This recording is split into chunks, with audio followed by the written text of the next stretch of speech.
আপনার মোবাইলে কিভাবে লক সেট করবেন এই ভিডিওর মাধ্যমে শিখতে চলেছেন। আপনার মোবাইলে যদি স্ক্রিন লক না ব্যবহার করেন তাহলে মোবাইলের স্ক্রিন যে কেউ আনলক করতে পারবে শুধু সোয়াইপ করার মাধ্যমে। আর আপনি যদি প্যাটার্ন, পিন অথবা ফিঙ্গারপ্রিন্ট ব্যবহার করেন তাহলে আপনি ছাড়া আর কেউ মোবাইল আনলক করতে পারবে না।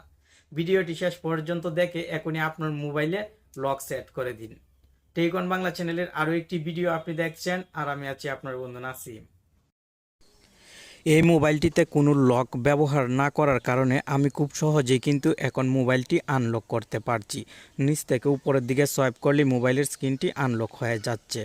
আপনার মোবাইলেও হয়তো এমন আনলক হয়ে যাচ্ছে। এখন মোবাইলে লক সেট করতে পারবেন খুব সহজেই। লক সেট করার জন্য মোবাইলের সেটিংসে প্রথমে চলে আসবেন। সেটিংসে চলে আসার পর স্বাভাবিকভাবে এখানে অনেক সেটিংস দেখতে পাবেন। আপনি যদি নিচের দিকে চলে আসেন তাহলে এখানে পেয়ে যাবেন পাসওয়ার্ড অ্যান্ড সিকিউরিটি। আপনি পাসওয়ার্ডস অ্যান্ড সিকিউরিটি এই সেটিংসে ক্লিক করবেন। এখানে পাসওয়ার্ড, পেজ লক, আপনার মোবাইলে যদি ফিঙ্গারপ্রিন্ট অ্যাভেলেবেল থাকে তাহলে এখানে ফিঙ্গারপ্রিন্ট লেখাও থাকবে। এই মোবাইলে যেহেতু ফিঙ্গারপ্রিন্ট লক ব্যবহার করা যায় না তাই এখানে শো হচ্ছে না। আমি পাসওয়ার্ডের উপর ক্লিক করে দিলাম।